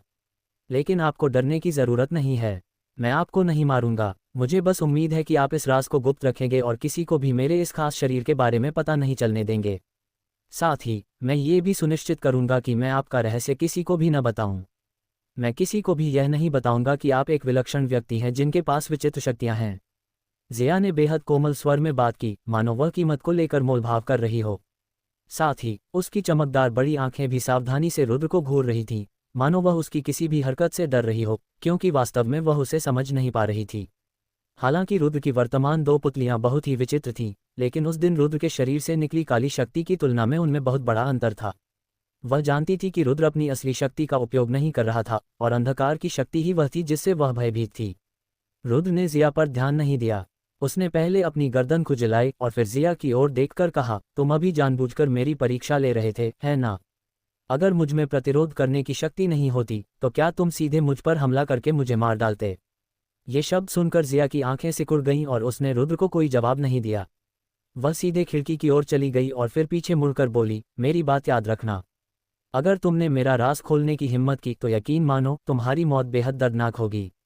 बोलने के बाद और एक विचार के साथ पूरे कमरे को घेरे हुए आध्यात्मिक आकृति पल भर में गायब हो गई और अपने सुंदर शरीर की एक छलांग के साथ एक भूत की तरह वह रात के आकाश में विलीन हो गई। ये लड़की बहुत खतरनाक है। अभी अभी मुझे सचमुच उसकी जानलेवा मंशा महसूस हुई। जिया के जाने के बाद रुद्र ने राहत की एक लंबी सांस ली, मानो उस पर से कोई बोझ उतर गया हो। क्योंकि वह जानता था कि अगर जिया सचमुच उस पर हमला करती है तो उसका वर्तमान रूप उसे हरा नहीं पाएगा। यहाँ तक कि अगर वह अग्नि की शक्ति का भी इस्तेमाल करता तब भी वह उसे हरा नहीं पाता। वह लड़की वाकई बहुत भयानक थी, लेकिन सौभाग्यवश जिया रुद्र से डरी हुई प्रतीत हुई, इसलिए कम से कम अभी तक उसने रुद्र को नहीं मारा। लेकिन रुद्र के लिए सबसे बड़ी परेशानी यह नहीं थी। असली परेशानी ये थी कि वह जिया के साथ संबंध बनाना चाहता था, लेकिन एक ऐसी महिला के सामने जो खुद को मारना चाहती थी, ये कैसे संभव हो सकता था? ये सचमुच बहुत मुश्किल था। लेकिन फिलहाल रुद्र के पास कोई उपाय नहीं था। वह केवल भाग्य पर भरोसा कर सकता था और प्रकृति के साथ चल सकता था। आखिरकार इस यात्रा में उसका असली लक्ष्य हजार दानव पर्वत के भीतर छिपा रहस्यमय खजाना था। अगले दिन रुद्र सुबह बहुत जल्दी उठ गया, प्रतिष्ठित विला के शीर्ष विशेषज्ञों के साथ हजार दानव पर्वत की ओर अभियान पर निकल पड़ा। इस यात्रा में न केवल प्रतिष्ठित विला के प्रमुख रुद्र और विवाह समारोह में भाग लेने वाले लगभग 1000 अन्य लोग शामिल थे, बल्कि विभिन्न शक्तियों के प्रतिनिधि भी उपस्थित थे। विवाह के प्रति अपनी निष्ठा व्यक्त करने के लिए उन्होंने प्रतिष्ठित विला की सहायता करने और हजार दानव पर्वत में स्थित विशालकाय राक्षसों पर एक साथ आक्रमण करने की पहल की। ऊपरी तौर पर देखने पर तो उन शक्तियों के प्रतिनिधि बेहद नेक, सम्मानित और अच्छे इरादों वाले प्रतीत होते थे, लेकिन रुद्र और प्रतिष्ठित विला के अन्य लोग उनके कार्यों का अनुसरण करने के पीछे का कारण भली भांति जानते थे। असल में ये सब हजार दानव पर्वत में छिपे खजानों के लिए था। कई दिनों की भागदौड़ के बाद वे अंततः किन प्रांत की निषिद्ध भूमि हजार राक्षस पर्वत पर पहुंच गए। हालांकि उसी क्षण विशाल पर्वत श्रृंखला में शांति भंग हो गई। कई स्थानों पर युद्ध की ज्वाला भड़क उठी थी। प्रतिष्ठित विला द्वारा पहले से एकत्रित की गई युद्ध शक्ति ने हजार दानव पर्वत पर आक्रमण शुरू कर दिया था। हजार दानव पर्वत पर उठती ज्वालाओं को देखकर प्रतिष्ठित विला के प्रमुख और प्रबंधक बुजुर्ग, साथ ही सभी शक्तियों के विशेषज्ञ तुरंत युद्ध क्षेत्र में शामिल हो गए और असीम पर्वत श्रृंखला की ओर दौड़ पड़े। केवल 2 प्रबंधक बुजुर्ग ही बचे रहे जो रुद्र और अन्य लोगों की घटना के प्रभारी थे। Boom boom boom. अंततः जब रुद्र और अन्य लोग जिस श्वेत सिर वाले ईगल पर सवार थे वह 1000 मॉन्स्टर माउंटेन के बाहर उतरा तो वहां का वातावरण पहले की तुलना में कहीं अधिक शांत था। आग तो नहीं जल रही थी, लेकिन दूर से धमाकों की आवाजें सुनाई दे रही थीं और कभी कभी विशालकाय जानवरों की दहाड़ भी सुनाई दे रही थी। इससे जिस जमीन पर वे खड़े थे वह कांप उठी और इससे दूर चल रहे युद्ध की तीव्रता का अंदाजा लगाया जा सकता था। सभी को सूचित किया जाता है कि मेरे प्रतिष्ठित विला ने हजार राक्षसों के पहाड़ में मौजूद विशालकाय राक्षसों पर हमला करने के लिए पहले ही 1 लाख विशिष्ट सैनिकों को भेज दिया है। मुझे विश्वास है कि हमारे विला प्रमुख के युद्ध क्षेत्र में उतरने के बाद हमें और भी बड़ी सफलताएं मिलेंगी। हजार राक्षसों के पर्वत में रहने वाले भयानक राक्षस अपने बुरे कर्मों का फल अवश्य भुगतेंगे।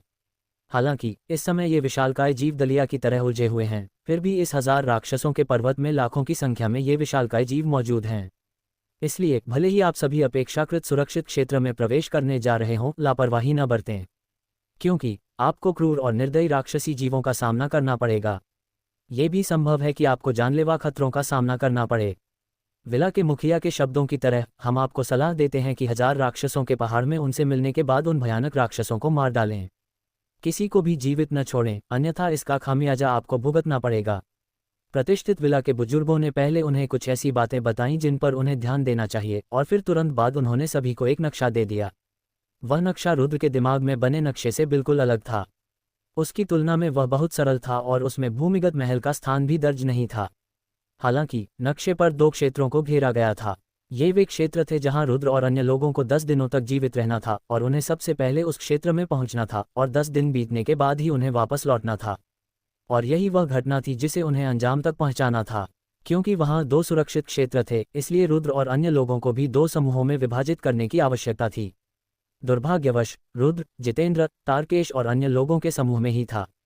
वे रुद्र को पसंद नहीं करते थे, लेकिन सौभाग्य से विपुल और विश्व आत्मा संघ के अन्य सदस्य भी रुद्र के साथ थे। विपुल के वहां होने से रुद्र को अधिक सुरक्षित महसूस हुआ। हालांकि रुद्र को देर सवेर उनसे अलग होना ही था, लेकिन समूह छोड़ने से पहले रुद्र को जितेंद्र को दबाने के लिए विपुल की जरूरत थी। बेशक विपुल और जितेंद्र के अलावा एक ऐसा व्यक्ति भी था जिसके बारे में यह अज्ञात था कि वह दुश्मन था या दोस्त। वह जीवन था। अमरेंद्र राजवंश का वह प्रतिभाशाली व्यक्ति बहुत ही विचित्र था। हालांकि उसने उस दिन पर्वत शिखर पर रुद्र की मदद की थी, लेकिन रास्ते में जब रुद्र ने उससे बातचीत शुरू की तो उसका व्यवहार बेहद ठंडा था। इससे रुद्र उसे समझ नहीं पाया। बड़े साहब, क्या कोई छूट दी जा सकती है? मैं सचमुच उनके पक्ष में जाना चाहता हूँ। मैं भानु और बाकी लोगों का करीबी दोस्त हूँ, इसलिए अगर मैं उनके साथ जाऊंगा तो उस स्थिति में ज्यादा मदद मिलेगी। उसी क्षण तारकेश प्रतिष्ठित विला के एक वरिष्ठ प्रबंधक से उलझ रहा था। चूंकि जिया उनके समूह में नहीं थी, इसलिए जिया के प्रति विशेष स्नेह रखने वाला वह व्यक्ति जिया के समूह में शामिल होने के लिए पुरजोर अनुरोध कर रहा था। हालांकि प्रबंधक वरिष्ठ ने निर्दयतापूर्वक उनके अनुरोध को अस्वीकार कर दिया, क्योंकि यही नियम था। यदि हर कोई जिया के साथ एक ही समूह में रहने का अनुरोध करता तो कार्यक्रम कैसे आयोजित होता? जल्दी से देखो, क्या वह लेडी जिया नहीं है? वाह, ये तो सच में वही है। क्या ये हमारे समूह में शामिल हो सकती है? लेकिन तभी अचानक भीड़ में से एक व्यक्ति ने हैरानी से कहा। सबने ध्यान से देखा तो पाया कि जिया सचमुच उनकी ओर आ रही थी। ये देखकर वरिष्ठ प्रबंधक तुरंत उनका अभिवादन करने के लिए आगे बढ़े और बड़े ही विनम्र भाव से उन्होंने हंसते हुए पूछा, मिस जिया, क्या बात है? एल्डर विदुर, मुझे आपसे एक व्यक्ति चाहिए। जिया की आवाज़ बेहद खूबसूरत थी। खासकर जब वह ये शब्द धीरे से बोलती थी तो सुनने वाला मंत्रमुग्ध हो जाता था, और जब उसके चेहरे पर उसकी असीम सुंदरता की मुस्कान दिखती थी तो वहां मौजूद लोगों की नसें तन जाती थीं और उनके दिल जोर से धड़कने लगते थे। ये मिस जिया, मुझे आश्चर्य है कि आप किसे बुलाना चाहती हैं। प्रबंधक के वरिष्ठ सदस्य ने जिया के शब्दों का अर्थ समझ लिया और स्पष्ट रूप से वह थोड़ी मुश्किल स्थिति में थे, लेकिन उन्होंने मना नहीं किया बल्कि उत्सुकता से पूछा। उसे जिया ने रुद्र और अन्य लोगों की ओर उंगली उठाई। उस क्षण रुद्र के चारों ओर मौजूद सभी पुरुषों के दिल तेजी से धड़कने लगे और उनकी सांसें तेज हो गईं। यहाँ तक कि रुद्र के बगल में बैठे विपुल और रुद्र के पीछे बैठे जितेंद्र के विचार और भावनाएं भी हिल उठीं। जिया द्वारा किसी को व्यक्तिगत रूप से अपने पक्ष में आमंत्रित करने का अर्थ था कि जिया के मन में उस व्यक्ति के लिए भावनाएं थीं। हर कोई आशा करता था कि उन्हें भी यह सम्मान प्राप्त हो सके। धत्तेरे की, लेकिन बाकी लोगों की तुलना में रुद्र मन ही मन कोसने लगा। उस तरफ उसकी देखरेख के लिए विपुल जैसा कोई नहीं था। अगर उसे बुलाया गया तो यह वाकई बहुत खतरनाक होगा। आखिर बाकी लोगों को छोड़ दे तो जिया के मन में भी रुद्र को जान से मारने का ख्याल आया था। लेडी जिया, आप मेरे बारे में बात कर रही हैं? ठीक उसी समय रुद्र के सामने खड़ा एक पुरुष अविश्वास और अतुलनीय उत्साह के साथ आगे बढ़ा। तुम नहीं, तुम्हारे पीछे वाला। जिया ने हल्के से भौहें चढ़ाईं और फिर उस आदमी के पीछे खड़े रुद्र की ओर इशारा किया। ये देखकर रुद्र के चेहरे पर थोड़ा सा बदलाव आया, फिर उसने जल्दी से अपना शरीर घुमाया और रतन के पीछे छिप गया। रुद्र, मैं तुम्हारे बारे में बात कर रही हूँ। तुम कहाँ छिपे हो? लेकिन किसने सोचा होगा कि रुद्र के छिपने की मामूली सी हरकत जिया को उसका नाम पुकारने पर मजबूर कर देगी। क्या रुद्र? इसके साथ ही स्थिति भयावह हो गई। घटनास्थल पर मौजूद लगभग हर कोई, चाहे पुरुष हो, महिला हो, बूढ़ा हो या जवान, रुद्र की ओर देखने लगा। महिलाओं की निगाहों में एक अजीब सी बेचैनी थी, लेकिन साथ ही दुर्लभ ईर्ष्या भी। कुछ लोगों ने तो खुलेआम जान से मारने का इरादा भी जाहिर कर दिया। और जिस बात ने रुद्र को सबसे ज्यादा अवाक कर दिया वह ये थी कि जब रुद्र असहाय चेहरे के साथ वहीं खड़ा था, तभी जिया तेजी से भीड़ में घुस गई, अपना साफ सुथरा हाथ बढ़ाया और रुद्र की कलाई पकड़ ली। भीड़ की निगाहें उन पर टिकी हुई थीं, तभी उसने रुद्र को जबरदस्ती खींचकर बाहर निकाल लिया। जिया ने रुद्र को खींचा और प्रबंधक के सामने पहुंच गई। फिर उसने एक वाक्य कहा, वरिष्ठ महोदय, ये वही है। इतना कहकर बिना पीछे मुड़े ही वह सीधे रुद्र को खींचकर दूसरे समूह में ले गई। यह रुद्र और जिया की पीठें धीरे धीरे दूर जाती देख रतन और विपुल ने एक दूसरे को घूर कर देखा। हालांकि रुद्र के साथ उनके संबंध काफी अच्छे थे, फिर भी उनकी आंखों में थोड़ी ईर्ष्या झलक रही थी। दूसरी ओर विपुल ने राहत भरी मुस्कान के साथ सबसे पहले कहा, भाई रुद्र वाकई बहुत भाग्यशाली हैं। और रतन ने भी सिर हिलाते हुए कहा, इस विषय पर वे दोनों एक दूसरे के लिए काफी उपयुक्त हैं। हालांकि रतन और विपुल की तुलना में रुद्र से असंबंधित लोग उनसे केवल ईर्ष्या ही कर सकते थे, विशेषकर जितेंद्र और तारकेश जैसे लोग। वे इतने क्रोधित थे कि उनकी आंखों से आग निकल रही थी और उनके दांतों में खुजली हो रही थी। जिस व्यक्ति से वे प्यार करते थे वही व्यक्ति उनके सामने से उस व्यक्ति को खींचकर ले जा रहा था जिससे उन्हें घोर घृणा, यहाँ तक कि नफरत भी थी। इस भावना ने उन्हें, जो हमेशा सुंदरियों से घिरे रहते थे, ईर्ष्या का दर्द चखा दिया। और दूसरे समूह के पुरुष तो और भी ज्यादा गुस्से में थे, विशेषकर भानु, संग्राम और लक्ष्य। उनके चेहरे गुस्से से सफ़ेद पड़ गए थे और उनकी निगाहों में रुद्र के लिए ठंडी चमक थी, मानो वे रुद्र का गला घोंटकर उसे मार डालना चाहते हों। शुरू में उन्हें लगा कि ज़िया के साथ एक ही समूह में शामिल होने से उन्हें उसका पीछा करने का मौका मिल गया है। लेकिन मौजूदा स्थिति क्या थी? क्या ये संभव था कि ज़िया ने अपने दिल में पहले ही एजोर प्रांत से आए उस लड़के को चुन लिया हो? लेकिन चाहे उनके मन में कितनी ही नाराजगी क्यों ना हो, इस समय वे केवल सहन कर सकते थे, क्योंकि उस क्षण आखिरकार प्रतिष्ठित विला के प्रबंधक वरिष्ठ अधिकारी अभी भी मौजूद थे। ज़िया जब रुद्र को लेकर अपनी टीम के पास पहुंची तो एक और शख्स तेजी से उनकी ओर बढ़ता हुआ दिखाई दिया। वह लवकेश था। हालांकि लवकेश विवाह समारोह में भागीदार नहीं थे, लेकिन प्रतिष्ठित विला के नंबर 1 शिष्य के रूप में उन्होंने भी इस आयोजन में भाग लिया और उनकी तरह ज़िया के कार्यों को देखकर वे भी अप्रसन्न थे। उसी क्षण वह रुद्र और ज़िया के सामने रुक गया और मुस्कुराते हुए उसने ज़िया से कहा, जूनियर ज़िया, इन दोनों टीमों का विभाजन बड़ों द्वारा पहले से तय किया गया था। ऐसा करना उचित नहीं लगता है ना?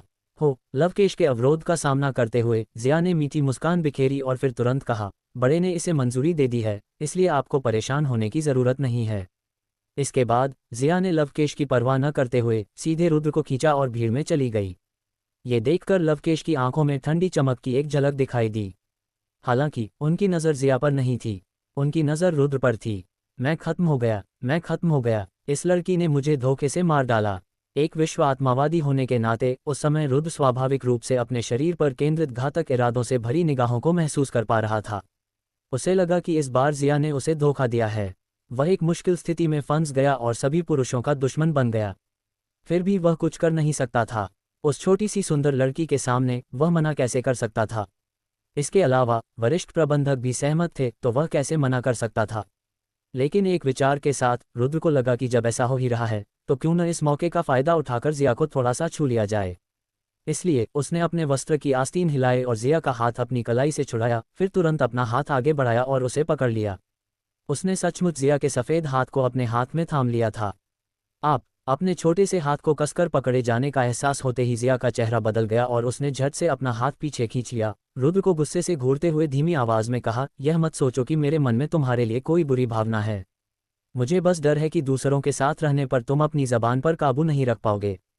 ज़िया द्वारा रुद्र को जबरदस्ती अपने समूह में शामिल करने के थोड़े से अंतराल के बाद कार्यक्रम आखिरकार आधिकारिक तौर पर शुरू हुआ। दोनों समूह अलग अलग होकर आगे बढ़े। 2 वरिष्ठ प्रबंधकों के नेतृत्व में वे तथाकथित सुरक्षित क्षेत्र की ओर चल पड़े।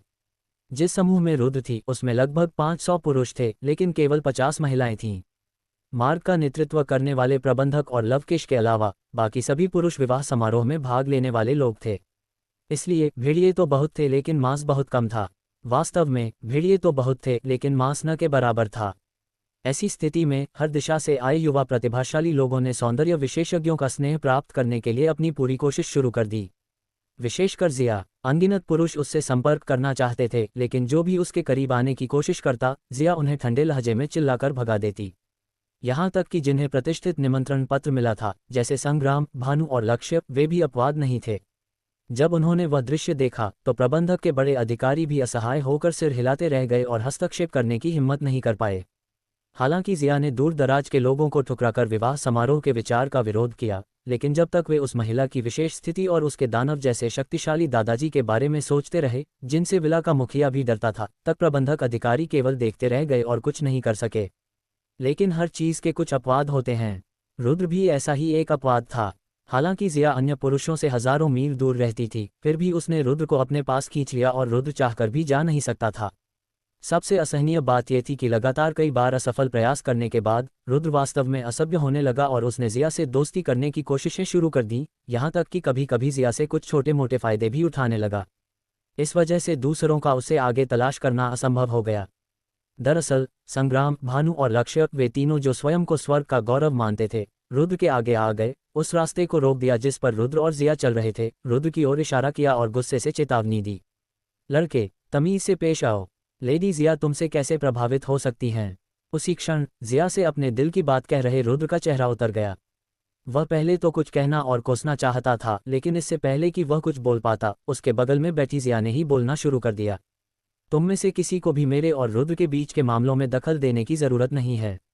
अगर तुमने दोबारा मेरा रास्ता रोका तो मुझे असभ्य कहने के लिए दोष मत देना। ज़िया की आवाज़ मधुर थी, फिर भी उसमें काफ़ी दबंग गई थी, मानो वह सचमुच उन तीनों को महत्व नहीं देती हो। हम उसी क्षण संग्राम और बाकी दोनों पहले तो चौंक गए, फिर उनके चेहरे एकदम पीले पड़ गए और उन्हें समझ नहीं आ रहा था कि क्या करें। वे पहले जिया का साथ देने की सोच रहे थे, लेकिन किसने सोचा था कि उन्हें भी इतनी मार पड़ेगी। लेकिन उनके पास कोई बहाना नहीं था, इसलिए अंत में जब भीड़ उन्हें देख रही थी, वे उदास होकर चुपचाप चले गए। उनकी सारी बेइज्जती हो गई, लेकिन वे कुछ नहीं कर सकते थे। हे, क्या तुम अब भी यही कह रही हो कि तुम्हें मैं पसंद नहीं हूँ? अगर तुम्हें मैं पसंद नहीं हूँ तो तुमने मेरी मदद क्यों की? रुद्र हंसते हुए बोला और बोलते ही उसने अपना शैतानी हाथ जिया की सुगठित कमर की ओर बढ़ाया और उसके करीब आ गया। हालांकि रुद्र को यह नहीं पता था कि जिया उसे अपने पास क्यों रख रही थी, चाहे वह रुद्र को अपनी दुर्भावना का निशाना बनाना चाहती हो या सचमुच रुद्र को अपनी नज़रों में रखना चाहती हो, या कोई और कारण हो। रुद्र ने इस मौके का फायदा उठाया और जिया के खिलाफ बदमाशी भरी हरकतें शुरू कर दीं। उसका मकसद उसे परेशान करना और हर तरह की बेशर्म हरकतें करना था। रुद्र की मंशा थी कि वह जिया को गुस्सा दिलाए ताकि वह उस पर लगातार नजर न रखे। तभी रुद्र को उस समूह से भागने का मौका मिल सकता था। वर्तमान स्थिति को देखते हुए समूह अब सुरक्षित नहीं था। रुद्र को सचमुच नहीं पता था कि प्रबंधक के जाने के बाद वह किस तरह की खतरनाक स्थिति में फंस जाएगा।